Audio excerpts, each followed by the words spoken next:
poderosa hoy, porque se va a estar hablando sobre el trabajo el cual Cristo vino a hacer, y vamos a tener el tema ahí en la clase número 5.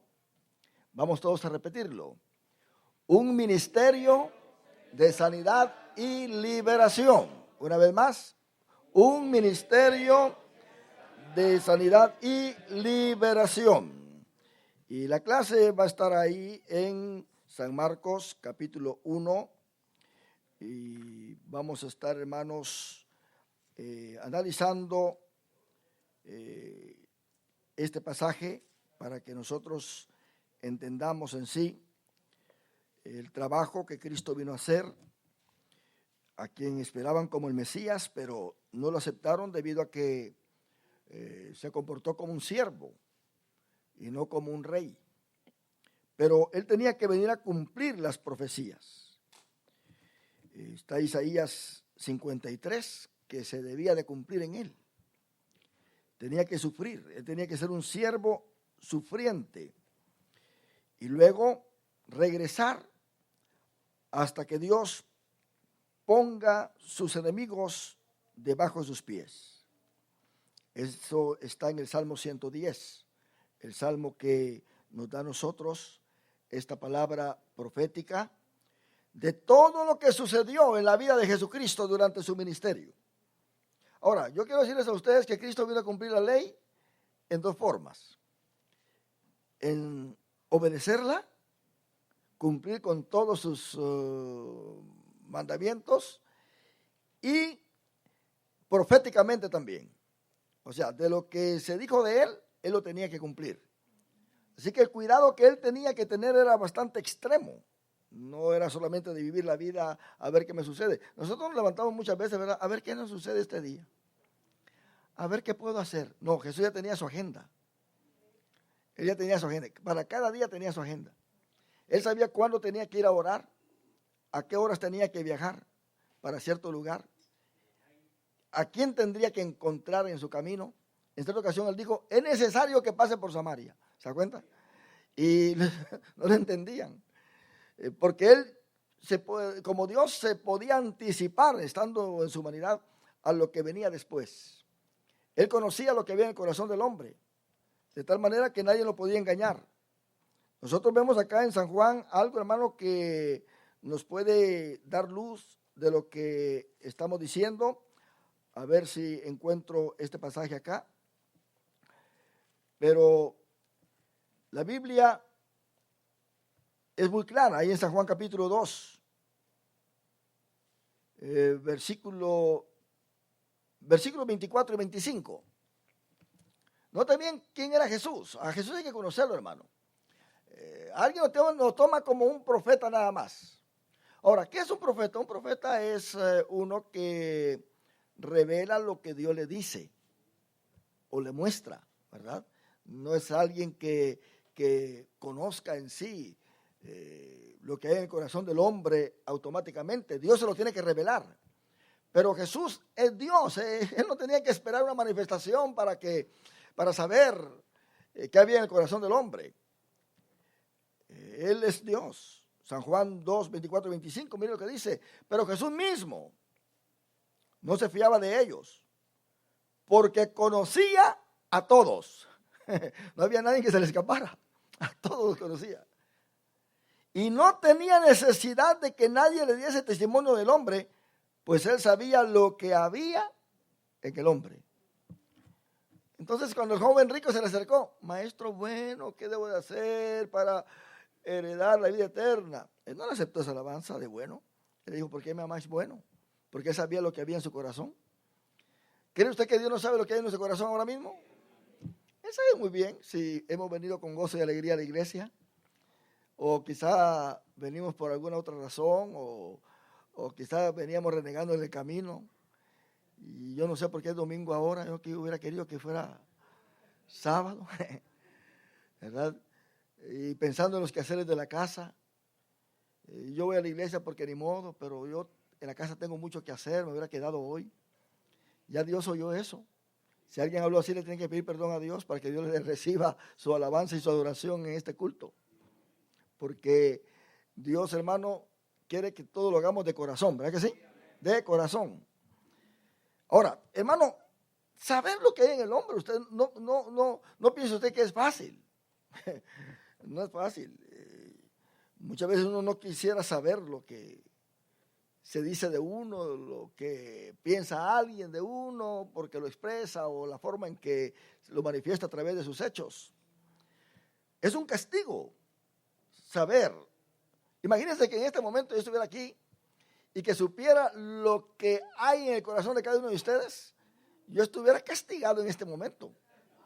Sí. Mucha gente por eso no quiere saber nada de nada, porque se deprime. Jesús tenía que tener un control de su carácter, de tal manera que cuando venía la multitud y se sentaba y estaban los fariseos ahí sentados enfrente escuchándolo y venían todos los demás, hermano, él sabía muy bien qué había en cada uno de ellos. Note bien que cuando le dijo al paralítico, tus pecados te son perdonados, ellos no dijeron nada, sino que ellos, los fariseos, empezaron a murmurar y a pensar entre ellos, este es hombre, ¿y cómo perdona pecados? Se cree Dios. Y Jesús dice, y viendo y sabiendo Jesús lo que ellos cavilaban, se adelantó y les dijo, ¿qué creen ustedes? ¿Es más fácil decirle a alguien, tus pecados te son perdonados, o decirle, levántate, toma tu lecho y vete a tu casa? Y le dice al paralítico, levántate, toma tu lecho, vete a tu casa. ¿Se da cuenta? Entonces, eso es algo así que no hay escape. No hay escape. Nosotros tenemos que entender esto, mis hermanos, porque si no nos engañamos a nosotros mismos.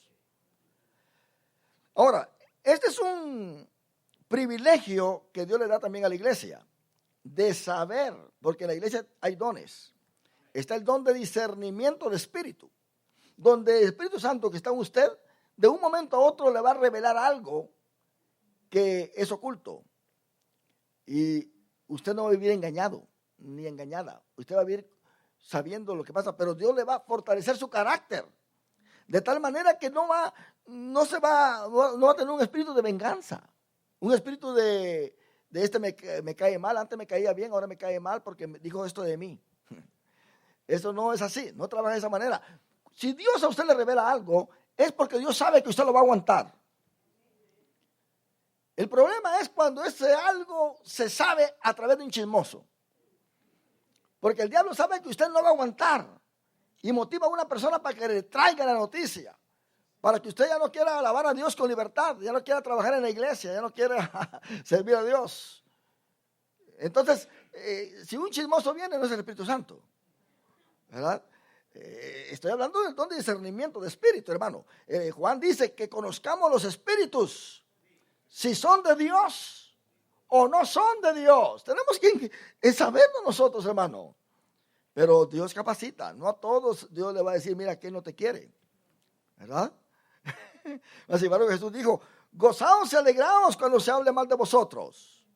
En otras palabras, Él prepara el corazón de sus hijos para que le sirvamos con toda confianza. Yo quiero servir al Señor con toda confianza, hermano. Yo no quiero andar ahí teniendo restricciones psicológicas. Que pareció un aleluya tenga que voltear a ver a los lados, a ver quién está para que nadie se burle de mí. No, eso no trabaja de esa manera. Tenemos que tener nosotros que hay que sentirnos libres. ¿Qué dice la Biblia? Que donde está el Espíritu de Dios, allí hay libertad.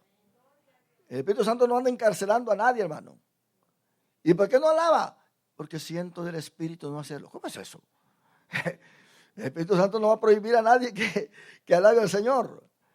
Todo lo tenemos que hacer de acuerdo al Espíritu Santo. Ahora, Jesucristo tenía un ministerio que era guiado por el Espíritu Santo. Él, siendo Dios, hermano, tenía la necesidad, por ser humano, de que el Espíritu Santo lo llenara. Si usted ve ahí en Lucas es un evangelio que exclusivamente habla de la llenura, o sea, del Espíritu Santo, más que los otros evangelios. Y ahí en Lucas capítulo 4, versículo 1, dice que Jesús, lleno, hay quienes quieren tener ministerio sin estar lleno del Espíritu Santo, ¿sí? Eso no sirve así. ¿Alguien quiere servir en la iglesia sin estar lleno del Espíritu Santo? Eso no sirve. Jesús nos hace ejemplo a nosotros. Miren lo que dice. Jesús lleno. ¿Lleno de qué? Del Espíritu Santo. Pero ¿tenía necesidad Jesús de estar lleno del Espíritu Santo, él siendo Dios? ¿Tenía necesidad? Bueno, si decimos que no, pues estamos mal. Porque si el Padre sabía que el Espíritu Santo tenía que estar con él, quiere decir que tenía necesidad. ¿Se da cuenta? Él dijo en cierta ocasión, mi alma está triste hasta la muerte. Y en Getsemaní, él estaba sufriendo, que Dios tuvo que mandar un ángel para que lo fortaleciera. ¿Se da cuenta? Por su humanidad. Jesús, lleno del Espíritu Santo, volvió del Jordán y fue llevado por el Espíritu, está con letra mayúscula, al desierto.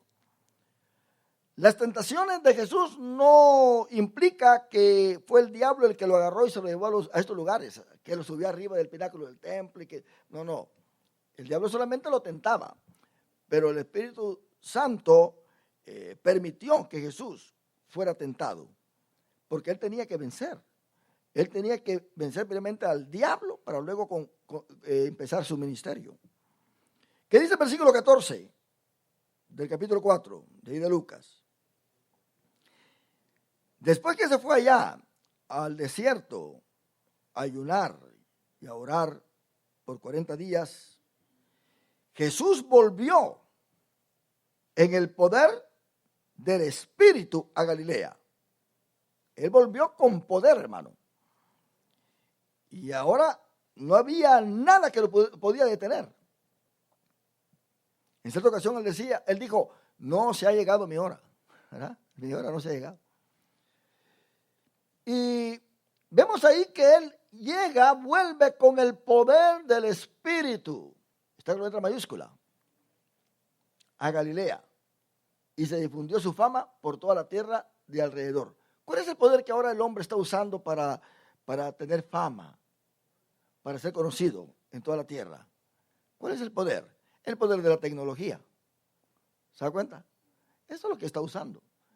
Y la gente se guía porque si es el más famoso, pues a ese siguen.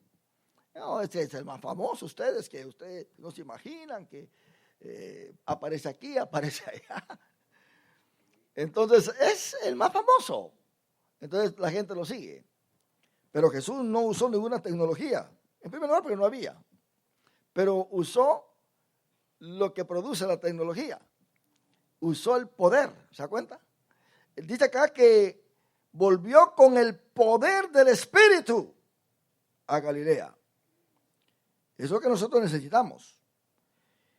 Y llegó a Nazaret y se le dio el libro de Isaías. Y en el versículo 18, él empieza a leer lo que está ahí. El Espíritu del Señor está sobre mí, por cuanto me ha ungido para dar buenas nuevas a los pobres. Me ha enviado a sanar a los quebrantados de corazón. Notemos nosotros el ministerio de Jesucristo. Primeramente, el Espíritu del Señor está sobre él. Es una forma de decir que el Espíritu Santo está guiando a la persona. Le da poder.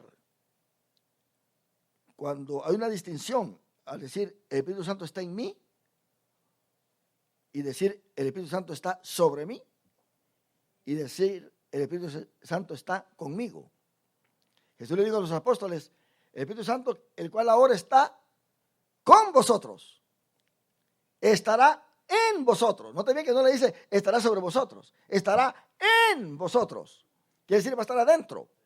Por eso es que Pedro todavía volaba orejas, porque el Espíritu Santo todavía estaba con él, no estaba adentro. Ya cuando el Espíritu Santo lo llenó, ya fue totalmente diferente. ¿Qué se necesita entonces para cambiar? El Espíritu Santo, ¿verdad que sí? Ahora, notemos nosotros esto. En el Antiguo Testamento, el Espíritu Santo venía sobre, como en el caso de Sansón. Venía sobre Sansón y Sansón tenía fuerza y vencía. Pero se iba. Quiere decir que no era permanente. Entonces tenemos nosotros estas tres cosas acá. El Espíritu Santo viene sobre nosotros, puede estar en nosotros y puede estar con nosotros. Pero ahora mismo nosotros consideramos que el Espíritu Santo está en nosotros. Alguien posiblemente no sea cristiano. Alguien quizá no sea cristiano. Y por allá, en un momento de peligro, en un momento de ansiedad, debido a que está bajo oración por sus seres queridos, que es una madre orando por sus hijos, o unos hijos orando por sus padres, como sea, llega el momento en que el Espíritu Santo actúa en base a la oración. Y viene sobre ellos, viene. Pero eso es una cosa temporal. ¿Para qué viene sobre ellos? Para en ese momento darles sabiduría para que escapen, para que se libren del peligro. Entonces, esto puede suceder, hermano, puede suceder, pero es en base a la oración. Porque hemos oído testimonios de hijos que caen en accidentes terribles de carros. Y una madre o un padre lo presintió antes. Y se fue en oración: Señor, libra a mi hijo, libra a mi hija, Señor. Dígame usted, ¿quién tuvo que estar presente ahí para librar a ese hijo? El Espíritu Santo. ¿Se da cuenta? Tuvo que estar presente ahí. Porque si no hay Espíritu Santo ahí, entonces ese hijo se muere. Pero el Espíritu Santo interviene. Porque cuando uno ora en el Espíritu Santo. Así tiene que ser. Entonces el Espíritu Santo hasta intercede por nosotros, dice la Biblia, con gemidos indecibles. Entonces el Espíritu Santo actúa. Digamos que si usted y yo oramos ahora mismo por alguien que está allá en nuestros países, ¿quién es el que va a hacer la obra allá? El Espíritu Santo. El Espíritu Santo es el que, sea cristiano o no sea cristiano, el Espíritu Santo va a hacer la obra. Hay gente que no ora por pecadores. Oiga, usted dice, y su familiar, por quien está pidiendo oración, es evangélico. Pues fíjese que no, entonces no oro, porque Dios no se mete con ellos, usted. Dios no se mete con ellos. Esto no trabaja de esa manera. Cuando Jesús sanaba, ¿a quiénes sanaba? A los pecadores. Sí, aquellos que, es más, hasta los endemoniados se les acercaba por ahí y les echaba fuera el demonio. Sanaba liberaba a los religiosos que tenían demonios, como aquel que estaba en la sinagoga, que cuando apenas Jesús entró, el demonio vio que llegó y dice: ¿a qué vienes? Yo sé quién tú eres. Tú eres el Hijo del Dios Altísimo. Y le dijo Jesús: cállate, demonio, cállate y sal de él. Y salió. Estaba en la sinagoga, nadie sabía que tenía un demonio, nadie. Ese hombre estaba en la sinagoga todos los sábados. Y lo saludaban, lo abrazaban y estaban contentos con él. Pero nadie sabía que tenía un demonio. Hasta que llegó Jesús. Es menester que Jesús llegue, hermano, para que se manifieste lo que hay en nuestra vida. Porque si Jesús no llega, vamos a vivir engañados. ¿Quién sabe si en la casa hay alguien que esté endemoniado y no sabe? Tiene que llegar Jesús para que se manifieste ese demonio y sea reprendido en el nombre de Jesucristo. Aún hasta una iglesia, que llegue Jesús para que, o que esté presente siempre Jesús para que se manifieste lo que se tiene que manifestar. Porque hay un canto que dice: llegó Jesús y huyó el enemigo. ¿Cuántos han escuchado ese canto, verdad? Que canta hermano Stevenson. Llegó Jesús y huyó el enemigo. Entonces, esa era la ventaja de Cristo, que como estaba lleno del Espíritu Santo, donde quiera que llegaba, había manifestación de su poder. El Espíritu del Señor está sobre mí. Por cuanto, dice, me ha ungido para dar buenas nuevas a los pobres. El Evangelio quiere decir eso, buenas nuevas. Y me quiero adelantar a decir esto, que evangel era una palabra que se usaba en la vida mundana, pero entre los reyes, cuando un emperador era reconocido o puesto en su lugar, celebrando su nueva posición, se decía que era un evangel, quiere decir alguien que viene con poder, con buenas nuevas, con cambios para la ciudad, para el país. Y por eso cuando leemos nosotros Marcos en su primer capítulo, nosotros nos damos cuenta que dice principio del Evangelio de Jesucristo, Hijo de Dios. Ahora, Marcos es un evangelio que presenta a Jesús como siervo, como siervo. Nosotros vemos claramente que Él vino a servir, lo dice ahí en San Marcos capítulo 10, que el Hijo del Hombre no vino para ser servido, sino para servir. Este capítulo, hermano, es en sí el centro de este evangelio de San Marcos. Es el capítulo, es el versículo que identifica este evangelio, identifica a Jesús. San Marcos 10, 45. Porque el Hijo del Hombre no vino para ser servido, sino para servir y para dar su vida en rescate por muchos. Esto hay que entenderlo bien. ¿El servicio requiere sacrificio, sí o no? El servicio requiere dar nuestra vida por alguien. Cuando usted está sirviendo, ¿sabe lo que usted está haciendo? Usted está dando su vida por alguien. Porque está dando su tiempo, su vigor, sus fuerzas. Está dando su conocimiento. Está dando sus experiencias. Lo que usted sabe, lo que usted tiene. Está ofrendando. Quiere decir que usted está dando su vida por alguien. Pero yo quiero que entendamos aquí algo. Aunque Marcos presenta a Jesús como siervo, él automáticamente está diciendo, este no es un cualquier siervo. Este es un siervo de siervos.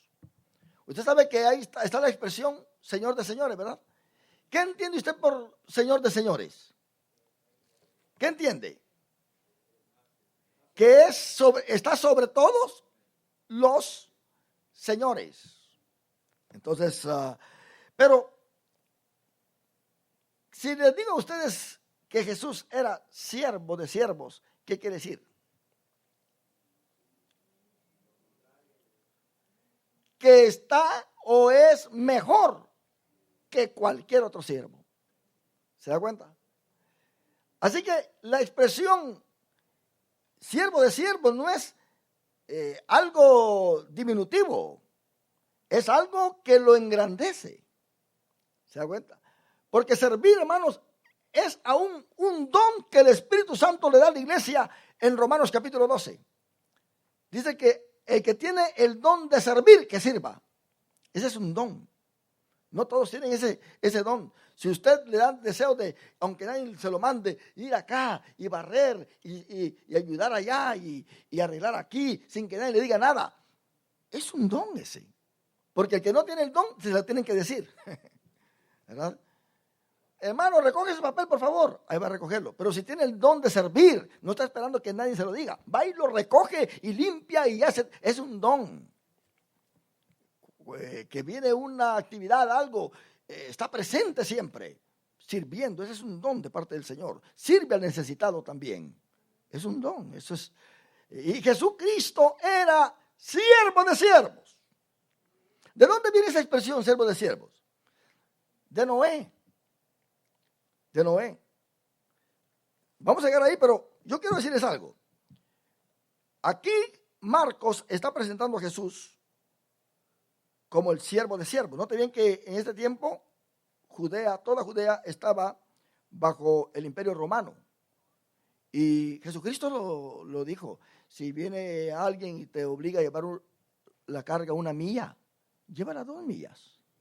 Está enseñando cómo un siervo debe ser, porque usualmente los soldados romanos, cuando iban con una carga, agarraban o tomaban a cualquier judía. Hey, ven para acá, llévame esa carga.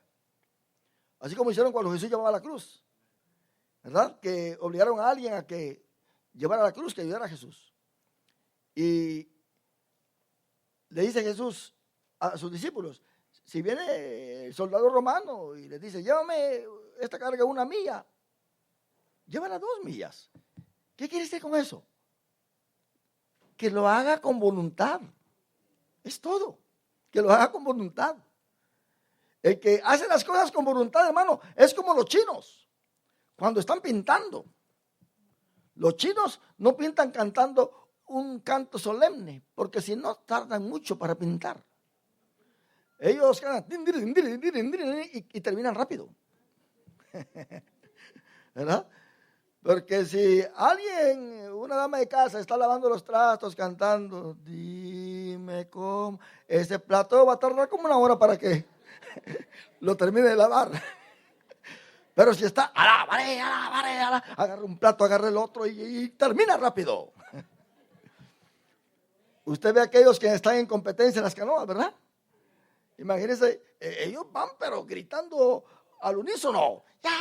Ya. ¿Por qué? Porque todos van al compás del grito de la música, como sea. Pero si de repente van cantando muy despacio, van a perder. Van a llegar de último. Jesús, hermano, fue un siervo de siervos. Quiere decir que todo lo hizo a su tiempo. Él medía los pasos, medía el tiempo, sabía lo que iba a hacer, qué clase o qué magnitud de poder iba a usar. Cuando sanó al leproso, no fue el mismo poder que usó ahí cuando resucitó a Lázaro. Ni fue el mismo poder que usó cuando reprendió el demonio, los 2000 demonios del Gadareno. El poder de Dios se manifiesta en cada uno de nosotros en diferente nivel. Hay quienes necesitan un golpe más fuerte de parte de Dios para cambiar. Le tengo que dar más duro con esta almágana porque no cambia. Porque mi palabra dice, es cual martillo que quebranta, que rompe, que quiebra la roca. ¿Se da cuenta? En otra palabra, hay unos que son más dóciles. Por ejemplo, viene alguien que no es cristiano, pero en el mundo no tuvo vicios de alcohol, no anduvo con prostitutas, le fue fiel a su esposa, fue trabajador, amó a sus hijos. Estoy hablando antes de venir a Cristo. De repente viene y acepta a Jesucristo. Déjeme decirle, esta persona, Dios no va a tener mucho problema para cambiarla. Esta persona ya viene con buenas modalidades. Así que el poder que Dios va a usar va a ser grande en él, pero va a ser un poder que no va a ser de la misma magnitud de aquel que viene tan perversamente del mundo. ¿Se da cuenta? Tanto es así de que a esta persona le va a costar cambiar. Viene siendo ladrón, viene siendo borracho, viene siendo prostituto. Viene siendo infiel a su esposa, viene con unas mañas terribles y llega a la iglesia. ¿Usted cree que Dios va a usar el mismo poder que usa con aquel que viene ya con buenas modalidades? No, va a usar su poder sobre él con más fuerza para cambiarlo. Para cambiarlo. Entonces, Dios sabe cómo hacer las cosas. Cuando sanó a la suegra de Pedro, no hizo nada, simplemente la levantó, la tocó y la levantó. Y ella sanó. Hay cosas que Dios todavía necesita hacer con nosotros, ¿verdad? Para darnos. Así que no con todos nosotros el poder de Dios trata igual, hermano. Hay quienes solamente una palabra necesitan y ya cambian. Otros, hermanos, hay que darles y pasa el año. Pasan 2 años y el ingrato no cambia a usted. ¿Le cuesta cambiar? Qué terrible eso. Pero Marcos presenta a Jesús trayendo el evangelio. Note bien, aunque era siervo de siervos, lo presenta como un rey, al decir, principio del evangelio. Porque esta palabra evangelio se utilizaba cuando instalaban a un poderoso sobre una nación. Entonces, aquí, Marcos dice, yo no voy a presentar a Jesús como siervo, pero no crean ustedes que porque es siervo, él va a ser menos que cualquiera.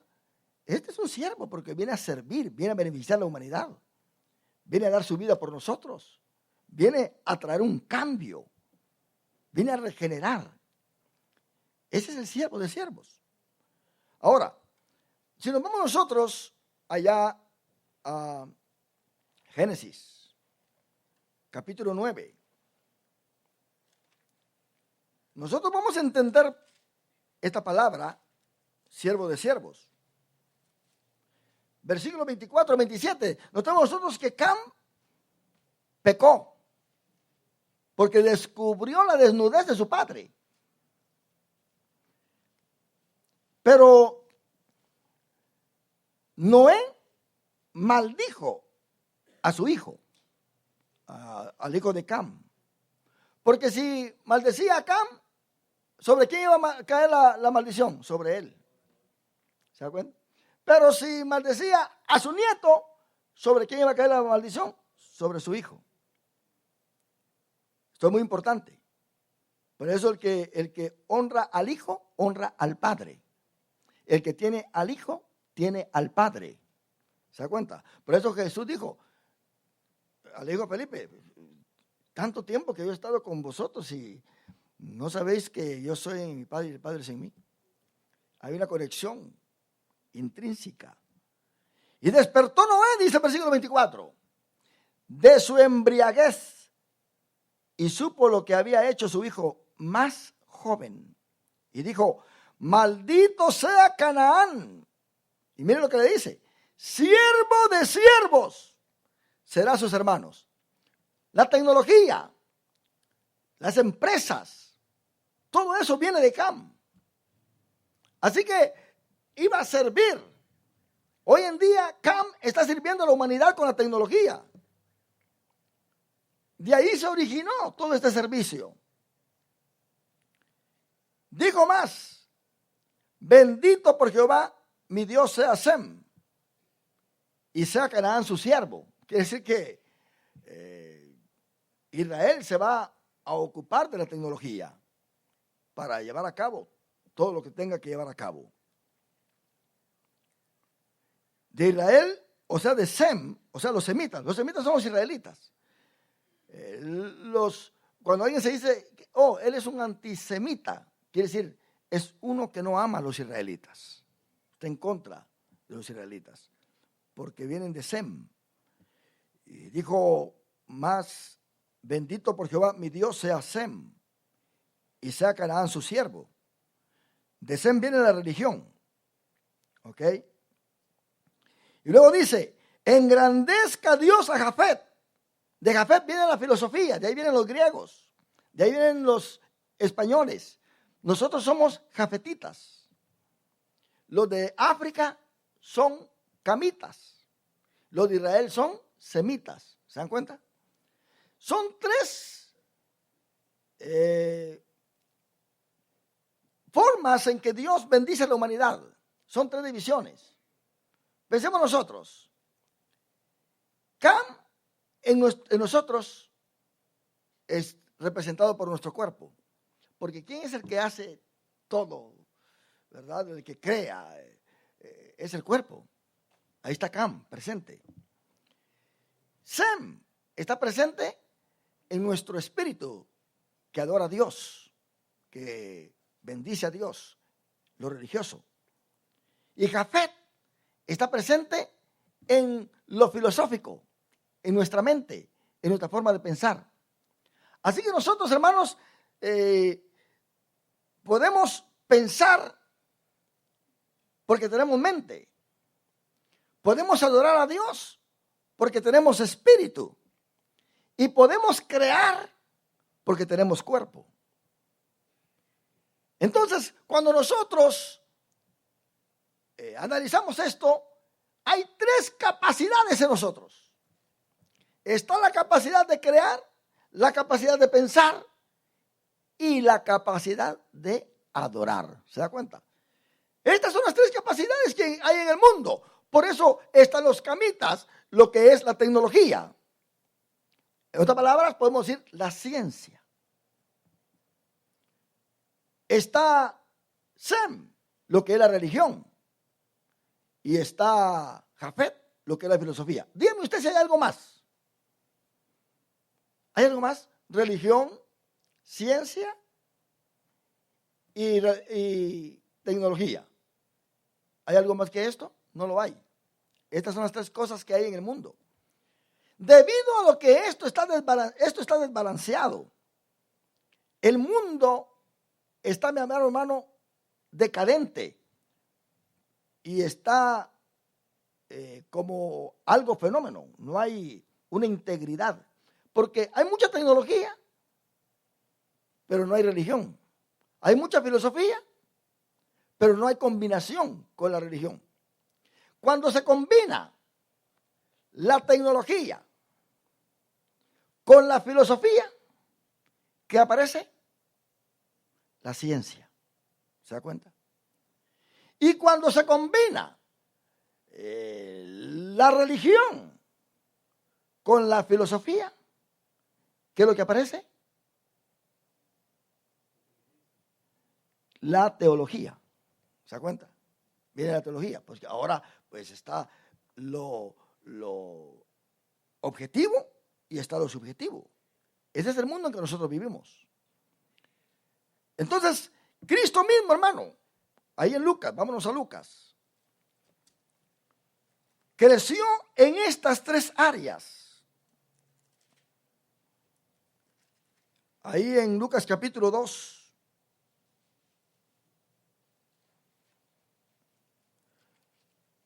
Creo que es Lucas capítulo 2. Vamos a ver, déjeme ver, porque necesito encontrar este pasaje donde Jesucristo, en Lucas 2:52, mire en las tres áreas en que Jesús crecía. Y estas son las tres áreas en que la humanidad está presente y crece, se desenvuelve. Y estas son las tres áreas en que la iglesia se debe desenvolver. Y Jesús crecía, número 1, en sabiduría. Eso es la mente, el intelecto. En estatura, ¿eso qué es? Lo físico. Y en gracia para con Dios y los hombres, esto es el espíritu. Quiere decir que Jesús crecía en sabiduría, ahí está Jafet. Crecía en estatura, ahí está Cam. Crecía en gracia para con Dios, ahí está Sem. Tenía un balance en estas tres áreas. Un cristiano que quiera tener un balance en estas tres áreas tiene que trabajar duramente. Porque yo he conocido creyentes que se vuelven muy espirituales. Son los más espirituales de la iglesia, los más espirituales.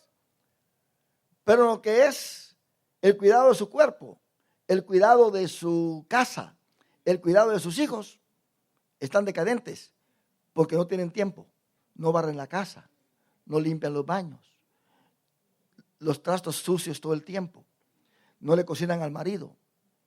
El marido dice que está dedicándose a Dios y no lleva el cheque a la casa y los hijos aguantando hambre porque dice que son muy espirituales. No hay un balance. Jesús crecía en balance, mi hermano. Y dice, usted sabe que hay gente que se dedica mucho a sacarle músculo a su cuerpo, ¿verdad? Van al gimnasio y todo eso, pero se olvidan de la religión, se olvidan de venir a adorar a Dios, están desbalanceados. Otros estudian mucho, quieren saber mucho, y si usted habla con ellos saben mucho saben, pero se han descuidado de su cuerpo, de lo que tiene a su alrededor, de sus obligaciones, o se han descuidado de lo religioso. Están desbalanceados, están fenómenos. Usted sabe cómo camina un fenómeno, ¿verdad? Un fenómeno es que no está parejo. No hay integridad en él, no hay una distribución correcta. Entonces la gente se vuelve loca. El mundo está así. Hay un desbalance entre la tecnología, la religión y la filosofía. Por eso hay debates ahora, muchos debates.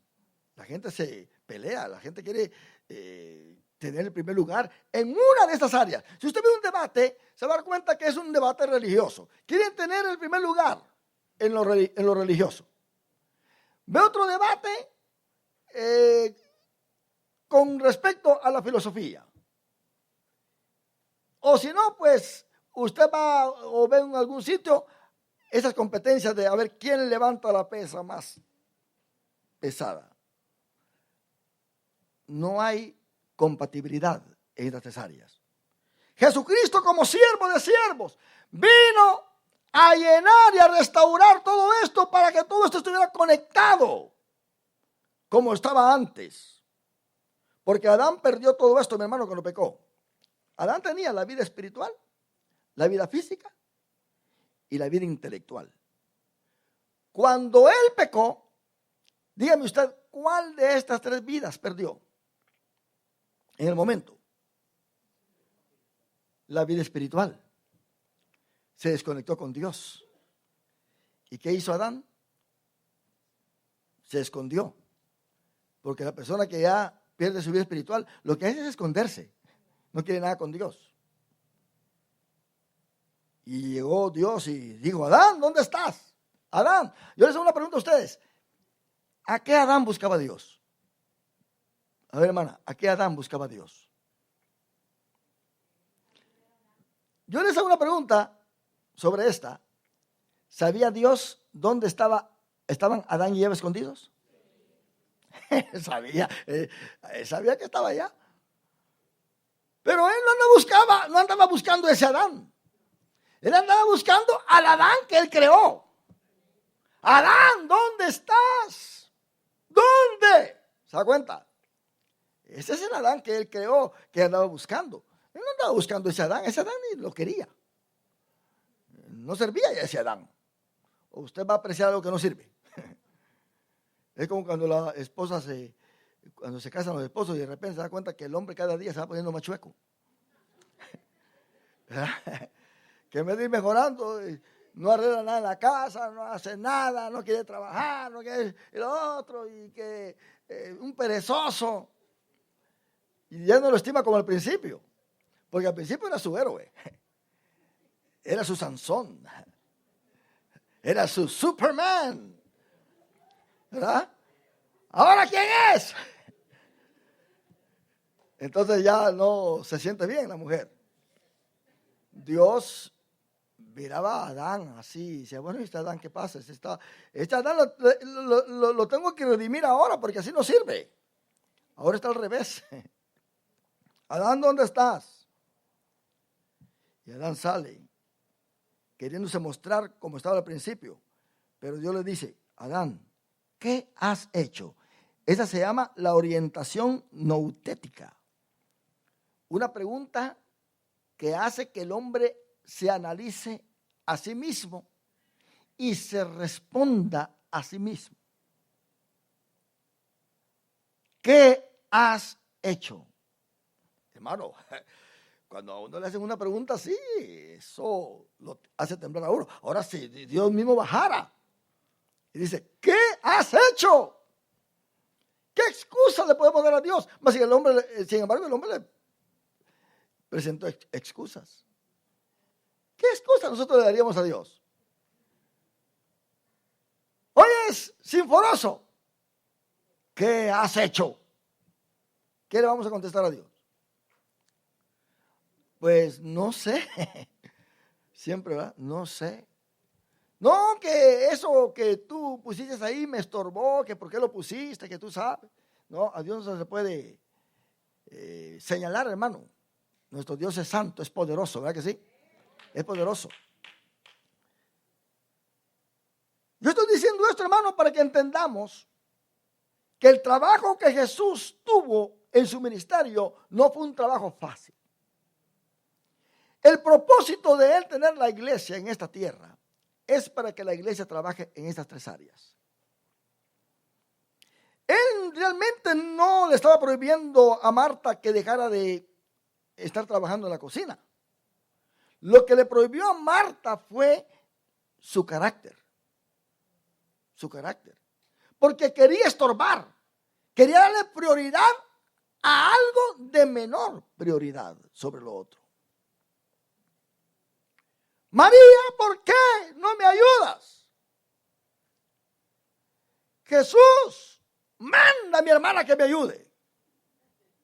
En otras palabras, esa era una tentación para Jesús también, porque si Jesús le hubiera dicho a María, María, ve a ayudar a tu hermana, él hubiera estado dando prioridad a lo material y no a lo espiritual. Las cosas materiales no necesariamente son malas, pero cuando se ponen en primer lugar o antes de lo espiritual, se convierten en malo. ¿Se da cuenta? Entonces, ahí está el problema. Del momento que Marta llegó con Jesús a decirle que le enviara a María, Marta falla. Lo que estaba haciendo estaba muy bien, pero su intervención no estuvo bien. Entonces, ¿qué le dijo Jesús? Marta, te afanas por los quehaceres de la vida, pero María ha escogido la mejor parte. ¿Se da cuenta? En cierta ocasión, Jesús, que tenía hambre, habló con una mujer samaritana y la mujer se fue y vinieron los apóstoles ya con la comida y le dijeron, come maestro, come. ¿Y qué pasó con Jesús? ¿Qué le dijo? Yo tengo una mejor comida que comer. Le estaba dando prioridad al espíritu, a las cosas de Dios. Esa es una enseñanza muy hermosa para la iglesia. Es cierto, la iglesia tiene sus actividades.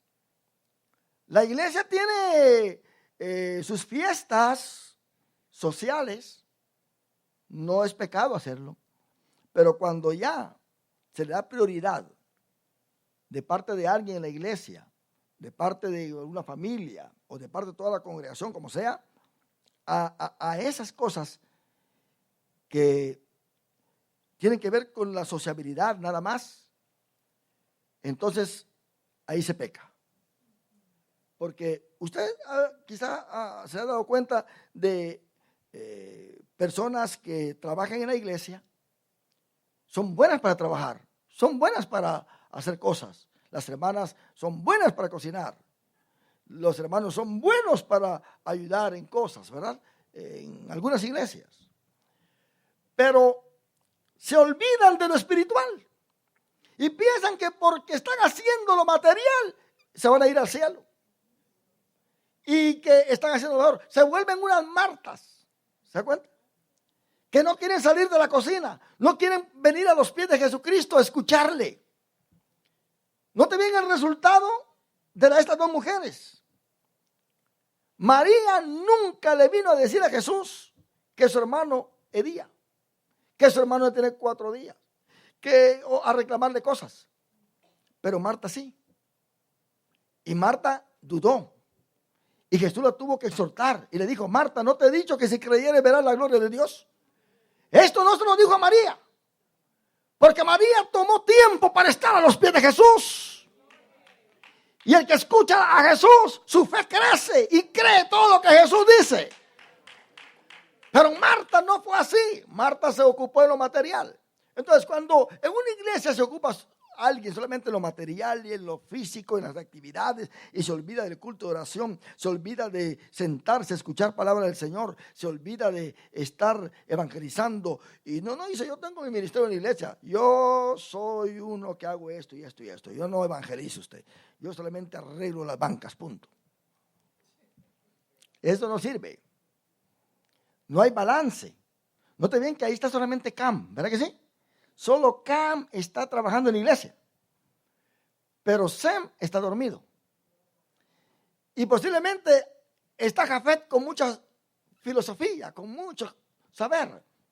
Pero si no está Sem activo en la iglesia, ¿qué va a pasar con la iglesia? Jesús crecía en sabiduría y en estatura y en gracia para con Dios. ¿Se da cuenta? Eso es lo que Dios quiere de la iglesia. Que crezca muy distribuida en estas áreas.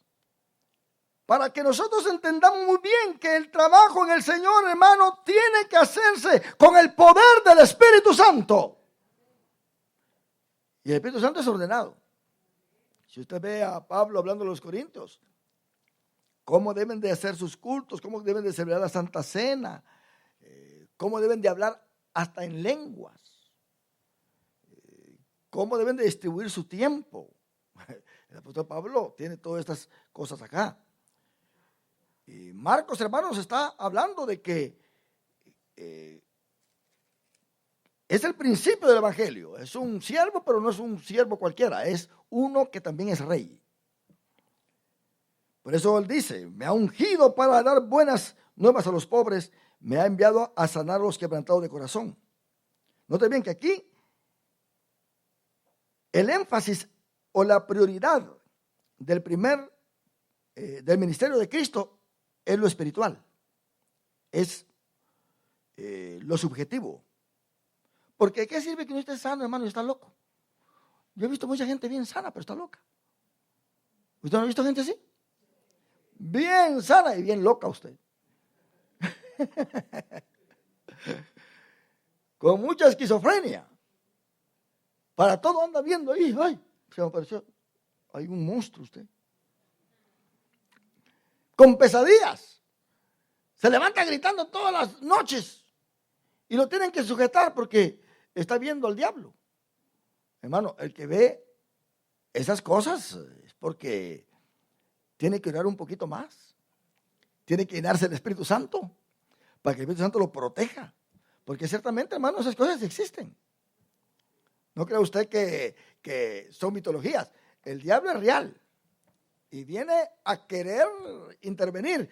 Pero cuando uno está lleno del Espíritu Santo, él tiene que huir. Mi hermano, antes de que el evangelio se propagara, las manifestaciones diabólicas eran muy visibles. La gente tenía que salir corriendo porque se le parecían figuras muy raras. Veían luces, oían voces, le meneaban las camas a las hamacas, sentían que alguien los tocaba y no había nadie usted. Oían pasos y no había nadie. Se iban a la cama a dormir y de repente oían como que alguien andaba ahí con las luces apagadas, ¿verdad? ¿Alguien se levantó o no? Nadie respondía a usted, porque los demonios estaban caminando ahí. Lo que se oían eran los pasos. O sea, el diablo se manifestaba así. Pero conforme el evangelio se fue propagando y llegaba a una familia y esa familia se convertía, los demonios que estaban aún en esa casa salían. Porque Dios, cuando llega al corazón de un hombre, hermano, de una persona, no solamente saca los demonios que están en esta persona, saca los demonios que también están metidos en el closet. ¿Sí? Los demonios que están ahí bajo el colchón. Los demonios que están ahí en el cuarto, en la recámara, en el dormitorio de los esposos, porque por eso hay esposos que están peleando toda la noche porque hay un demonio ahí. Toda la noche están peleando. Se duermen siempre enojados porque un demonio se acuesta con ellos. Ahí está el demonio en medio, mire. Sigan, hombre, sigan peleando. Sigan, para eso estoy aquí. Para eso estoy aquí. Sigan agarrándose, así me gusta. Hasta que los divorcia. Hasta que los lleva al final. Hermano, es que Satanás trabaja. Pero Jesucristo dijo, mi Padre trabaja y yo también. ¿Se da cuenta? Él trabaja en nosotros, hermano. Él es el siervo de siervos. Él se enfoca en la vida espiritual de la persona. Vine a pregonar libertad a los cautivos. ¿Qué cautivos son esos? Los que están metidos bajo la opresión del diablo. ¿No te viene el mensaje que Pedro les predicó a los de Cornelio? Que Cristo anduvo liberando a los oprimidos por el diablo. Si usted está en esta iglesia, acá, sirviéndole al Señor, estoy seguro, y que así sea, que usted ha sido liberado por el Cristo Todopoderoso. Lo ha sido trasladado del reino de las tinieblas a la luz admirable de su Hijo. Oh, qué lindo es el Señor. Antes Satanás trataba con usted. Y no crea usted que de vez en cuando se acerca. Se acerca porque él se aprovecha de cosas que pasan. No, hombre, ya no lo ames. Ese es un hipócrita. Ya ni lo saludes. De todas maneras te vas al cielo, le dice el diablo mentiroso a uno, mire usted. De todas maneras te vas a ir al cielo, hombre, porque tú eres cristiano. Tú no tienes la culpa. Mire lo que dijo Jesús. Si ves que tu hermano tiene algo contra ti, cálmate. Espérate un momento hasta que tu hermano venga a pedirte perdón. ¿Así lo dijo Jesús? No. Él dijo, ve. En otras palabras, tenemos que buscar nosotros la solución. Si estamos llenos del Espíritu Santo. Porque donde 2 o 3 estén congregados en mi nombre, dijo Jesús, ahí estaré yo en medio de ellos. Ve. Ve tú, pídele perdón porque eres tú a quien yo he escogido. Eres tú a quien yo he llenado con mi Santo Espíritu. Eres tú a quien yo he sellado. Eres tú a quien yo he capacitado. Eres tú a quien yo he convertido en un ministro. Ve, pídele perdón. Habla con él. Porque hermano, lo que Jesús está diciendo aquí es algo. Está diciendo, mira, las capacidades tuyas no son las mismas que las capacidades de aquel que no me busca. Que se deja guiar por Satanás, que está enojado contra ti, que ya no quiere seguir adelante. Esta persona no tiene una capacidad mental como la tienes tú. Porque tú estás lleno. Esta persona jamás te va a buscar. Jamás te va a buscar para venir a pedirte perdón. Esta persona está ofendida. Ve tú y pídele perdón. Porque tú estás capacitado. Tú vas a salvar a esa alma de la boca del león. La vas a salvar del infierno. Porque si tú no vas a buscarlo, esta persona se va a ir al infierno. Porque esta persona no está capacitada. Pero tú tienes que ir a rescatarlo. Porque esa persona está enojada contra ti. Ve, que si tú vas, yo voy contigo. ¿Cuántos adoramos a Dios? Esa es la manera en que Dios trabaja, mi hermano. Por eso Dios nos capacita a nosotros. Dice que vino al pregonar libertad a los cautivos y vista a los ciegos, a poner en libertad a los oprimidos y a predicar el año agradable del Señor. El año del jubileo, el año de la liberación, el año en que todos nosotros, hermanos, tenemos que estar contentos. Este es nuestro año. ¿Cuántos adoramos a Dios? Este es el año agradable a Jehová. Este es el año de decir aleluya. Este es el año de decir gloria a Dios. Este es el año de servir a Dios. Este es el año de prosperidad para la iglesia. Estamos en el año nuestro, mi hermano. El año que dijo Jesús. El año agradable del Señor. Por eso Marcos, hermano, presenta a Jesús en diferentes áreas de ministerio. En el capítulo 1, versículo 32, vemos que Jesús hace milagros y después de la tentación, hermano, lo primero que él hizo antes de sanar a alguien fue predicar. Predicar. Hoy en día muchos quieren ser ministros, pero quieren andar sanándose para aparecer en la televisión, para volverse famosos. ¿Usted cree que Dios va a respaldar a esa gente? Por eso ahora están acudiendo los Illuminatis. Ahora tienen que hacer este símbolo, con el permiso de ustedes. Yo no lo sé hacer, pero lo voy a hacer. Así, ¿verdad? ¿Qué es este símbolo?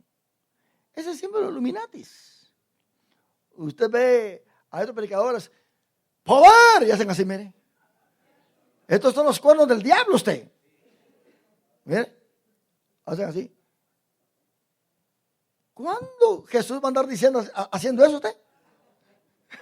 Ahora tienen que irse a la brujería, hechicería y magia negra para hacer cosas ahí. Hace un espectáculo. Hermano, si usted lee bien los hechos, los apóstoles predicaron más que hacer milagros. Si usted ve los milagros de Pedro, los milagros de Pablo, Ellos no anduvieron ahí sanando en todo el camino. Es más, Pedro ni siquiera se interesaba en andar tras los enfermos. Él pasaba por el camino y la sombra sanaba a los enfermos. ¿Se da cuenta? No, a ver qué pasa uno de esos, que pasa en la sombra. Hasta más lo enferman usted. ¿Sí? Por estar contaminados con Satanás. Por eso que ni la sombra pase. Estamos en un tiempo, hermano, en que tenemos que imitar a Jesús en su ministerio. Lleno del Espíritu Santo en todo tiempo. Jesús ministraba con compasión. Él no ministraba y sanaba así, como que ya viene este hombre, ya quiere que le reprenda ese demonio, ya quiere que lo sane. Ay, no tengo tiempo, pero lo va a hacer, pobrecito. Jesús nunca dijo eso. Ahora pues muchos oran, en verdad, oran por muchos y les ponen sus manos, pero cobran usted. ¿Cuánto quieres que Dios te sane? ¿Un poquito o mucho o te quite la enfermedad de una vez? No, que me la quite, pero eso son como $1,000 usted. Eso, ahora si quieres un alivio nada más son 500. ¿Usted cree que ese es el verdadero evangelio? Pablo dice, sea anatema el que venga predicando otro evangelio diferente al nuestro. Sea anatema. Dice ahí en Marcos 1, 14 y 15 que después de que Juan fue encarcelado, Jesús vino a Galilea predicando el evangelio del reino de Dios. Quiere decir que él tenía su tiempo, no era el momento que él... Hay gente que se cree llena del Espíritu Santo, en cualquier momento quiere empezar usted. En cualquier momento. ¿Saben los cuántos años empezó el apóstol Pablo sus giras misioneras? A los 14 años. Léase ahí en Gálatas capítulo 2. Él andaba visitando las iglesias, pero el Espíritu Santo todavía no lo había llamado a fundar iglesias. Andaba visitando iglesias, andaba predicando. Es más, era maestro y era profeta en la iglesia de Antioquía de Siria. Y de ahí lo sacó Dios a los 14 años. Pero Dios trabajó con él antes. Se lo llevó a Arabia por 3 años. Allá le reveló el evangelio que ahora está predicando. Muchos dicen, no, el apóstol Pablo trae un evangelio mitológico, lo agarró, porque hay 2 Cristos, dicen ellos. Está el Cristo griego y el Cristo judío. El apóstol Pablo viene presentando al Jesús griego, el Dios de la mitología. Y por eso le atribuye cosas que los griegos le atribuían a sus dioses. Pero el diablo es tan astuto, mi hermano, que se adelanta para querer engañar. Usted sabe que el símbolo de Babilonia en sí era un círculo. El círculo quiere decir cero. Por eso está Zorobabel. ¿Verdad? Era uno de los sacerdotes, Zorobabel. Zorobabel quiere decir uno nacido en Babilonia. Entonces, Zoro, que en sí es cero, porque antes, si usted ve en lo que es las matemáticas, el cero no existía.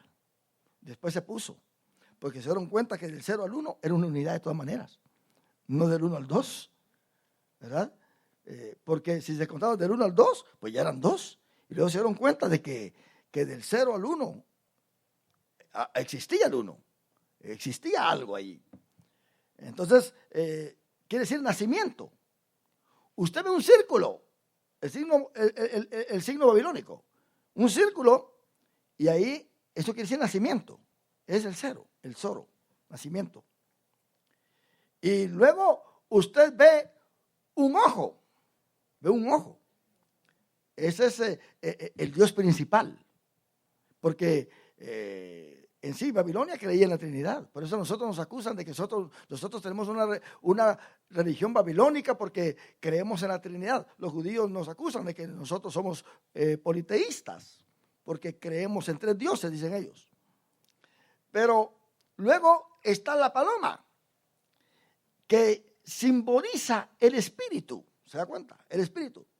Satanás se adelantó, porque ese 0 significa el nacimiento de Jesús. El ojo realmente es el Padre. ¿Se da cuenta? Mientras que la paloma es el Espíritu Santo.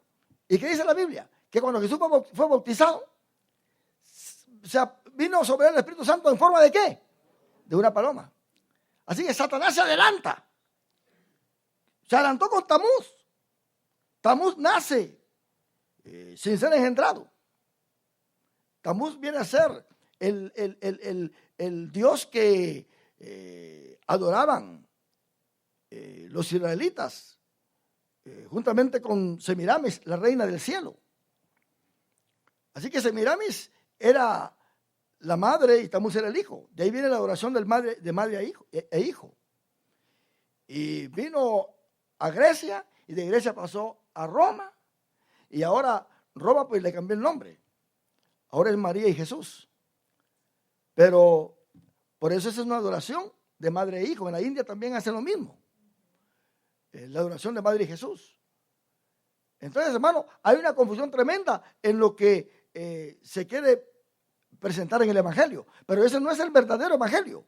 El verdadero Evangelio es el que Cristo vino predicando. Dice ahí en Marcos 1:15, diciendo, el tiempo se ha cumplido y el reino de Dios se ha acercado. Arrepentidos y creed ¿a qué? Al Evangelio. ¿Qué dijo el apóstol Pablo? Porque no me avergüenzo del Evangelio, porque es poder de Dios.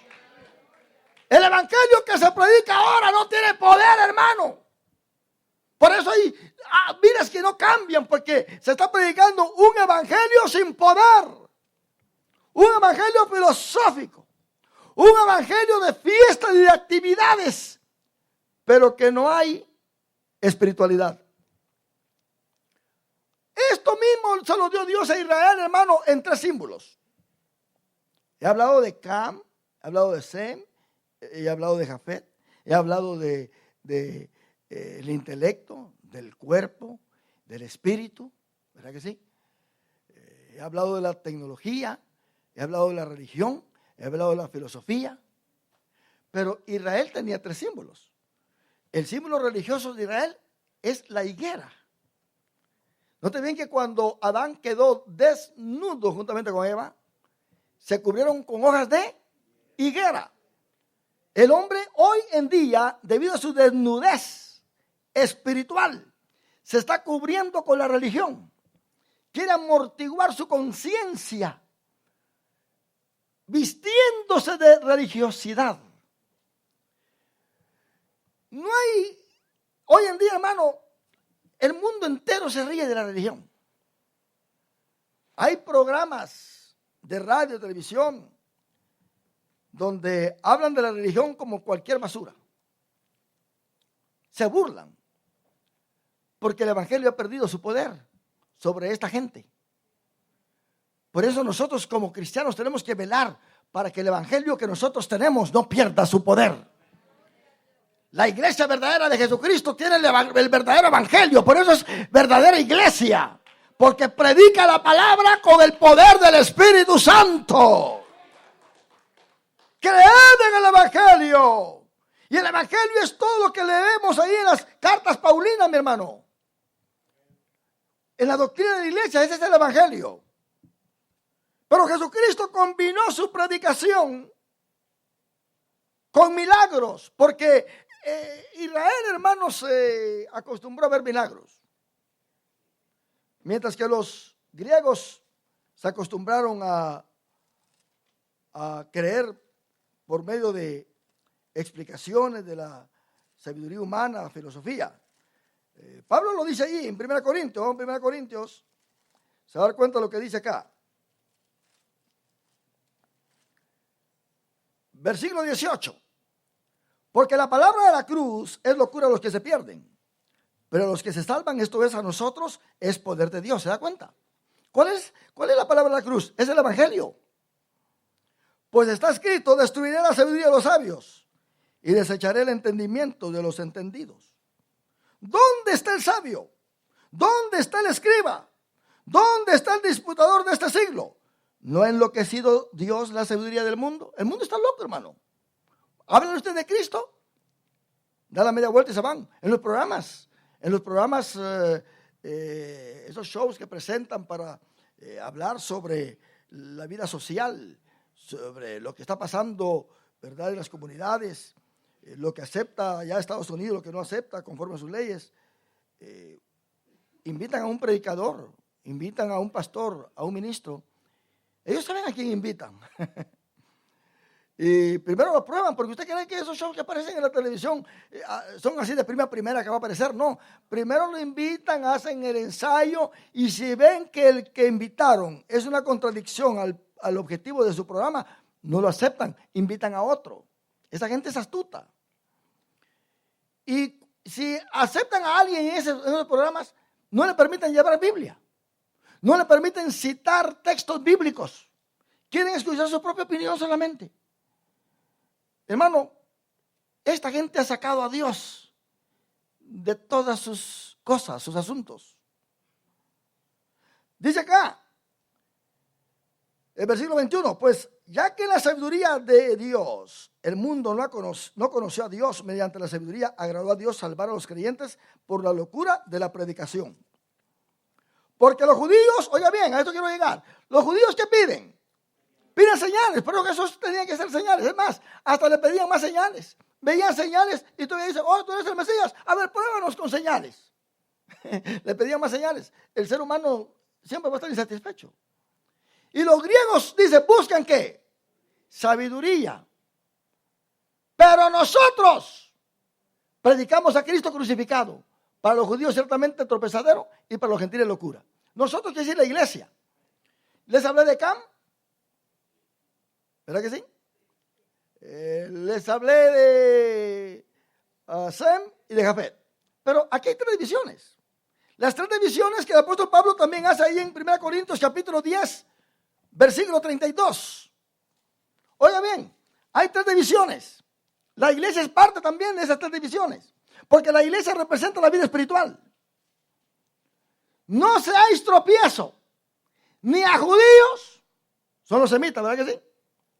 Ni a gentiles, que son aquellos que se ocupan en lo material, ni a la iglesia de Dios, que es la vida espiritual.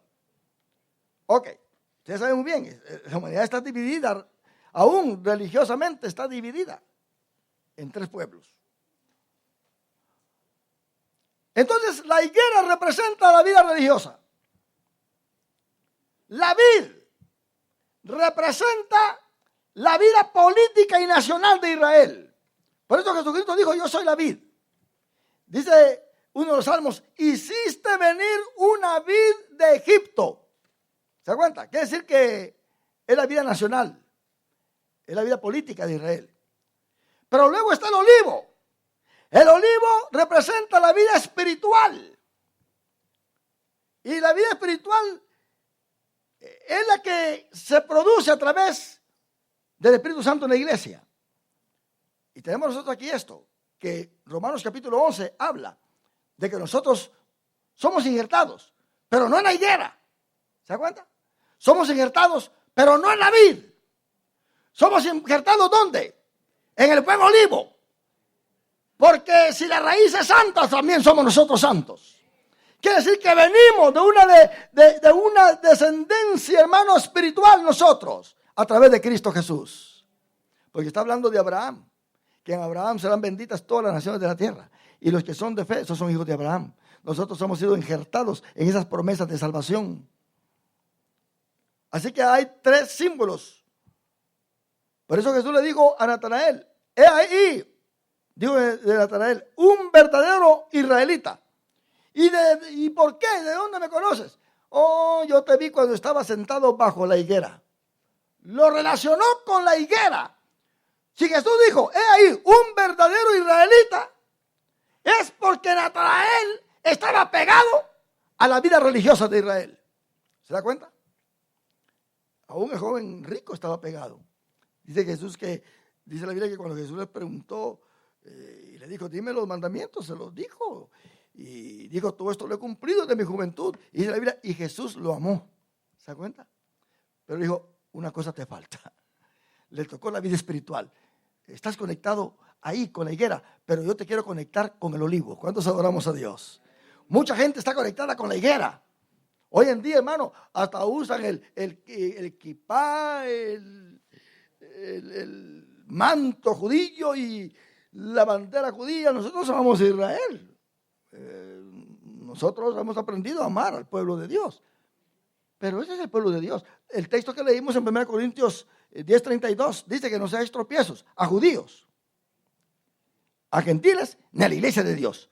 La iglesia de Dios es muy diferente a los gentiles y a los judíos. El evangelio que el apóstol Pablo viene predicando no es un evangelio de meternos con la vida religiosa, con la higuera. Es meternos con lo que es el olivo, la vida espiritual. Porque dice Pablo que la bendición que Dios le prometió a Abraham consiste en que Él nos iba a dar a nosotros los gentiles también el Espíritu Santo. Note bien que cuando Pedro fue a predicar allá con Cornelio, se derramó el Espíritu Santo. Y Pedro los bautizó después. Les digo a los judíos, para que ustedes reciban el Espíritu Santo, se tienen que bautizar primero en el nombre de Jesús. Eso es identificarse con el Mesías. Pero allá no necesitaban identificarse con el Mesías, porque los gentiles no tienen a ese Mesías, tienen a su Salvador, a Cristo Jesús. Pablo dijo, una cosa yo sé, que Jesús vino a salvar a los pecadores, de los cuales yo soy el primero. Y fueron bautizados con el Espíritu Santo. Y luego Pedro después lo bautizó, ¿verdad que sí? Lo identificó con Jesús, porque bueno, vamos a identificarlos, pero no necesariamente como el Mesías. Pero cuando él salió de ahí, toda Judea se le vino encima, hasta los mismos apóstoles. ¿Por qué entraste a la casa de un gentil? Y en el capítulo 11 de Hechos, Pedro les explica. Dice que él estaba hablando y de repente se derramó el Espíritu Santo. Les habla de la visión y que no llame común a lo que él ya ha limpiado. Y dicen los judíos, de manera que también los gentiles ya reciben el Espíritu Santo. Ellos no creían que nosotros tenemos que recibir el Espíritu Santo, pero hermano, el Espíritu Santo es para nosotros también. ¿Cuántos adoramos a Dios? Es para nosotros. Y Cristo, hermano, vino haciendo milagros. Dice que cuando llegó la noche, luego que el sol se puso, le trajeron todos los que tenían enfermedades y a los endemoniados. Era un día sábado.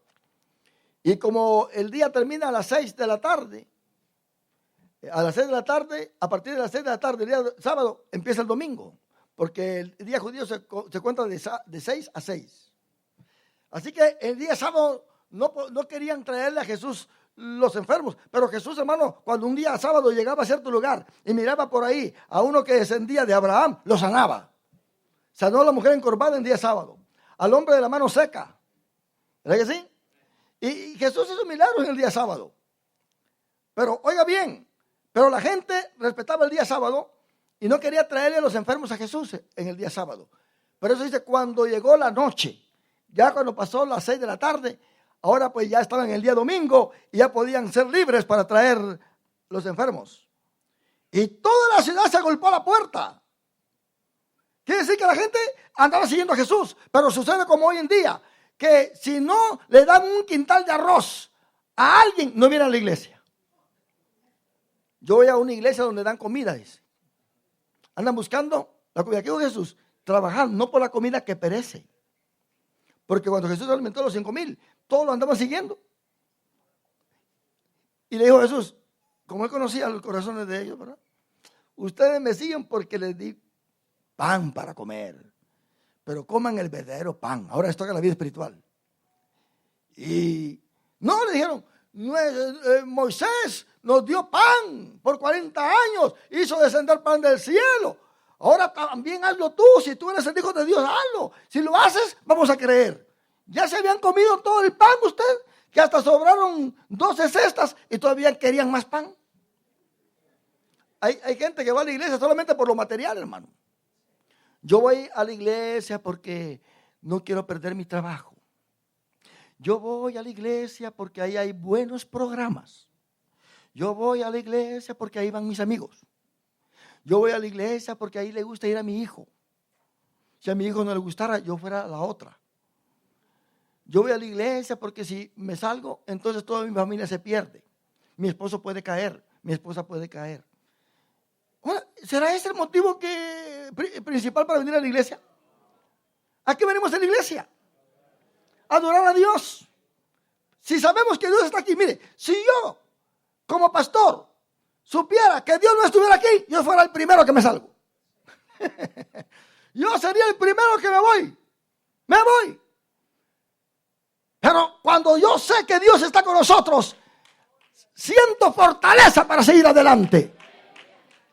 En medio de luchas y de pruebas, en medio de cualquier situación difícil, lo que a mí me hace seguir adelante es que yo sé que Dios está con nosotros.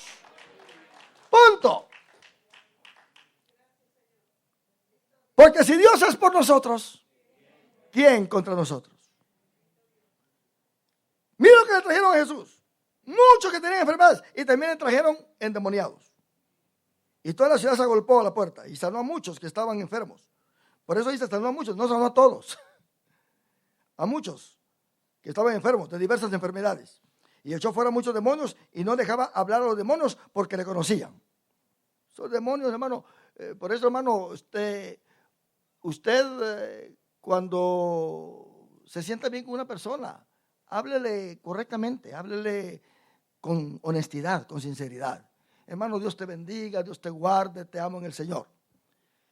Porque si usted viene y lo empalaga de tanto elogio, no que usted es un angelito, que usted tiene muchas alas, que usted...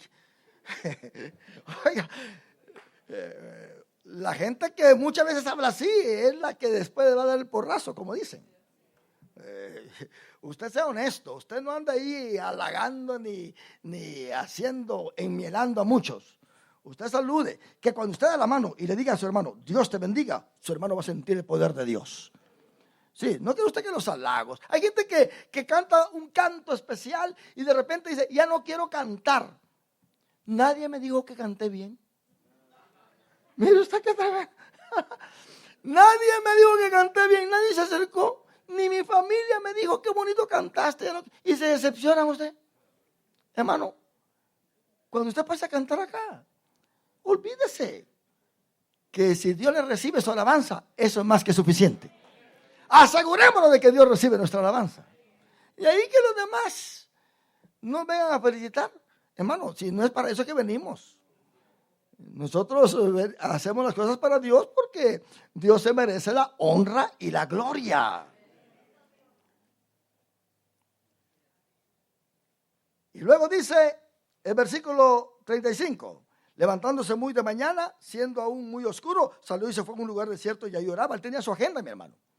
Esto nos indica a nosotros que nosotros como cristianos tenemos que tomar tiempo para orar, para meditar en el Señor, para estar preparados en una manifestación demoníaca, hermano. Uno tiene que estar preparado. Si ahorita mismo hay una manifestación demoníaca, yo como ministro tengo que estar preparado para reprender ese demonio. No decirle al hermano Jorgito o a hermano Lío, oren ustedes que yo me voy. ¿Verdad? Que yo me voy. No, eso no trabaja de esa manera. Usted y yo tenemos que estar preparados para vencer, para reprender, para desubicar el poder del diablo, porque Satanás, hermano, cuando se pone una estrategia y no lo descubrimos, hace averías. Es mejor, mire, venir a derrumbar todo eso. ¿Qué hacen las naciones? ¿Qué fue lo que hizo Israel en la guerra de 6 días contra Egipto? Para vencer la batalla. Que Egipto ya venía en camino para atacarlo. ¿Y qué hicieron los israelitas? Se fueron con sus aviones, mire, y atacaron todos aquellos aeropuertos de la militar, donde tenían todavía los aviones estacionados. Estaban ahí bombardeando todo y dejó a Egipto sin avión. Vencieron, porque usaron una estrategia de atacar los lugares críticos del enemigo. Así hay que ser nosotros. No tenemos que sentarnos. Dice la Biblia, velad y orad. Porque Satanás, vuestro adversario, anda como león rugiente viendo a quién devorar. Y dígame, ¿a quién quiere devorar el diablo? No diga a él. No. O a ella. No voltee a ver a su hermano. Es a usted, es a mí, que nos quiere devorar el diablo. Pero tenemos que tener cuidado. Pero si todos estamos unidos, orando unos por los otros, en armonía, el Espíritu Santo se mueve y nos da fortaleza para seguir adelante. Y lo buscó Simón y los que con él estaban. Y hallándole dijeron, todos te buscan. Él les dijo, vamos a los lugares vecinos para que predique también allí, porque para esto he venido. La iglesia para eso está en la tierra. Y predicaba en la sinagoga de ellos en toda Galilea y echaba fuera a los demonios. Vino a él un leproso rogándole, e hincada la rodilla le dijo, si quieres puedes limpiarme. La lepra es un tipo del pecado. Deben entender que Jesús no solamente vino a sanar a los enfermos, sino también a liberar a su pueblo de su pecado. Si quieres, puedes limpiarme. Apeló a la voluntad de Jesús. No apeló a su poder, apeló a la voluntad. Hay gente que ora en el altar. Señor, yo creo que tú tienes poder. ¿Verdad? Hay unos que se atreven a decir, si tienes poder, sáname, Señor. Miren lo que le dijo el leproso. Si quieres, puedes limpiarme.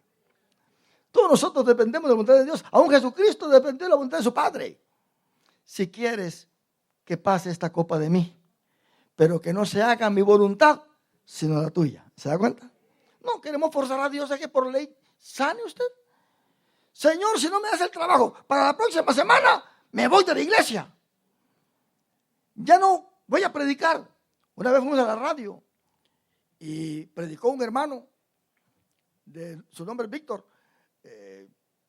y el locutor de la radio, porque no era una radio cristiana todavía, después se compró esa radio, ahí trabajamos, pero no era cristiano él, y el hermano Víctor estaba predicando.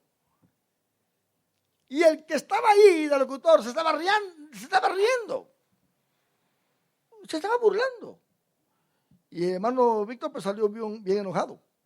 Pero salió enojado no contra el locutor, salió enojado contra Dios usted. Venía, en ese tiempo había una llena, el río San Francisco, que así se llama, estaba completamente lleno. Se habían subido las aguas. Y veníamos caminando y hermano Víctor venía en camino.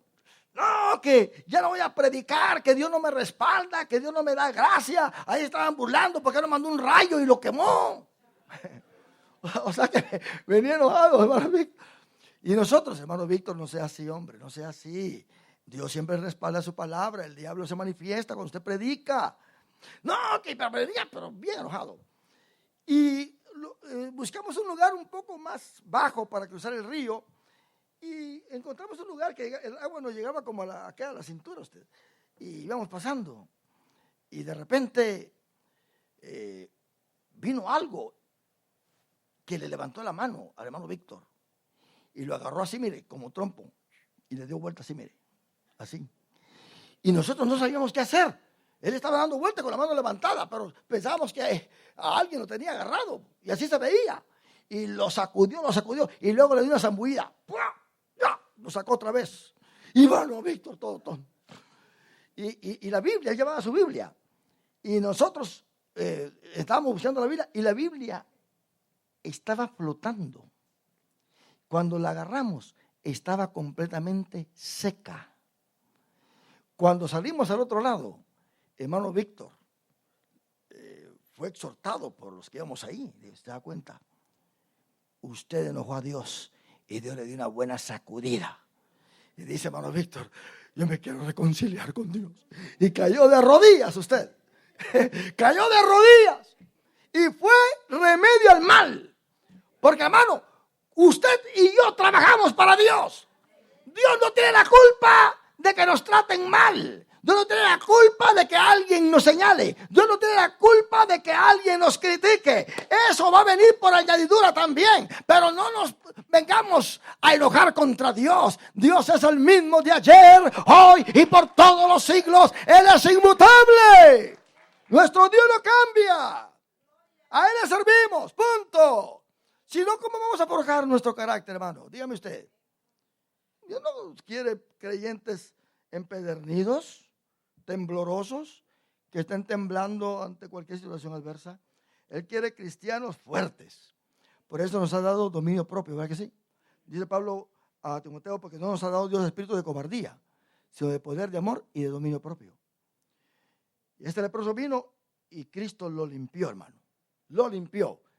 Dando a entender que el ministerio de Cristo es la predicación, el beneficio corporal y el beneficio espiritual de cada uno de nosotros. Él vino a trabajar con Cam, vino a trabajar con Jafet y vino a trabajar con Sem. ¿Se da cuenta? Y por eso es que termino con esto en Filipenses capítulo 2. Termino acá. Por eso la Biblia nos dice claramente en su versículo 5. Haya pues en vosotros este sentir que hubo también en Cristo Jesús, el cual siendo en forma de Dios, no estimó el ser igual a Dios como cosa que aferrarse, sino que se despojó a sí mismo tomando forma de siervo, hecho semejante a los hombres. Y estando en la condición de hombre, se humilló a sí mismo, haciéndose obediente hasta la muerte y muerte de cruz. Esto es lo que Dios espera que nosotros seamos. Que si tenemos que morir por Cristo, vamos a morir por Él. ¿Qué pasa si en este año o en el año venidero venga una persecución a la iglesia? Que aquel que se encuentre en una iglesia va a ser muerto. ¿Será que vendríamos nosotros a la iglesia? ¿Qué pasaría si por ahí entrara uno con una metralleta? A ver, los que son de verdad evangélicos pónganse de este lado y los que son mediocres de este lado. Porque vamos a matar a los verdaderos. Olvídese. ¿Qué grupo piensa usted que va a tener más? Sí, hay que tener cuidado, hermanos, si somos o no somos, porque muchas veces queremos irnos con Cristo. Si suena la final trompeta, me voy con Él. Pero quizás no va a sonar la final trompeta, van a sonar las balas. Y va a ser diferente. Ahí vamos a ver si lo vamos con Él o no lo vamos con Él. Y la gente está volviendo loca a usted. Miren, han entrado en las iglesias. Miren lo que pasó en Texas, lo que pasó en Ohio. Y conforme más noticias hay, de repente va a venir uno aquí en el Walmart que está acá y va a hacer lo mismo, una avería. Hay que andar con Dios, hermanos, preparados. Sí, porque las cosas están pasando muy feamente, pero estamos guardados por Cristo Jesús. ¿Cuántos decimos un aleluya, mis hermanos? Póngase de pie.